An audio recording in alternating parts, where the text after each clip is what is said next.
Shalom, selamat malam, damai sejahtera bagi kita semua. Terkhusus para hamba-hamba Tuhan yang luar biasa, hamba-hambanya yang mulia di dalam Infinity Ministry.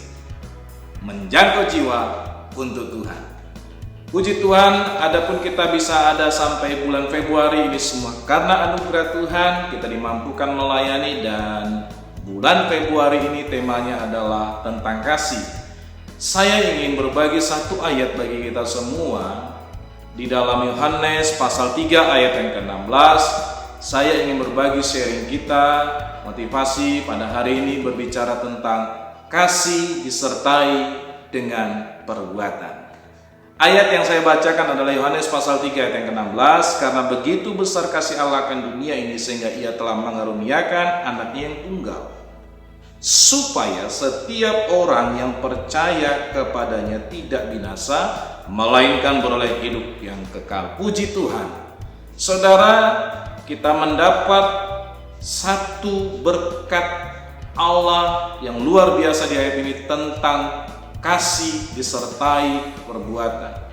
Allah sendiri sudah memberikan contoh di mana di sini dikatakan karena begitu besar kasih Allah, ada kasih di situ, sehingga ia mengaruniakan, itu berbicara perbuatan.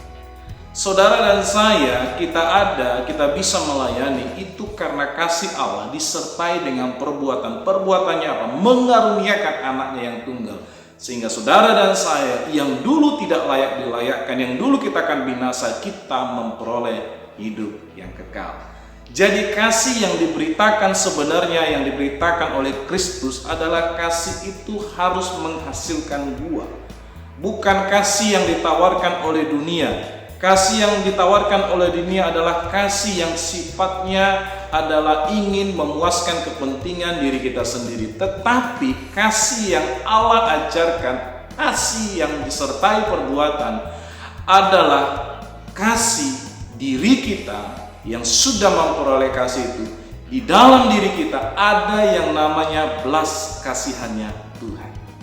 Saudara, di dalam ayat lain di Injil Matius pasal 9 ayat 36, di sana dikatakan jelas sekali, oleh karena belas kasihnya Tuhan, dia tergerak hatinya. Di dalam Matius pasal 9 ayat 36, saya baca buat kita semua. Perhatikan ayat ini. Melihat orang banyak itu, tergeraklah hati Yesus oleh belas kasihan kepada mereka, karena mereka lelah dan terlantar seperti domba yang tidak tergembal. Maka katanya kepada murid-muridnya, ingat, maka katanya kepada murid-muridnya. Kalau saya mau artikan, maka kata perintah Allah kepada para hamba-hambanya. Wow, tuaian memang banyak, tetapi pekerja sedikit. Jadi kasih itu harus disertai perbuatan. Kalau perbuatan itu ingin nyata, kita harus memiliki yang namanya belas kasihan Tuhan. Belas kasihan ini untuk jiwa-jiwa.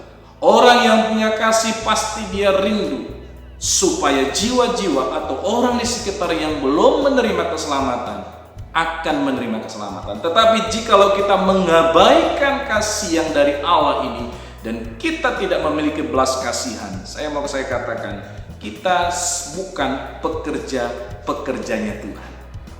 Tetapi yang saya mau katakan malam ini, kasih yang dari Tuhan itu harus disertai perbuatan. Karena kita bisa melayani itu karena kasih Tuhan bagi kita, dan disertai perbuatan, dikaruniakan, diberikan anaknya yang tunggal. Oleh sebab itu, kesempatan malam ini bagi kita semua, para hamba Tuhan yang luar biasa. Ketika kita menerima kasih yang dari Tuhan, di dalam diri kita harus ada belas kasihnya Tuhan.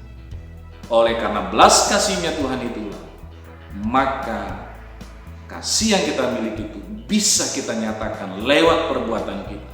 Kita mengasihi jiwa-jiwa.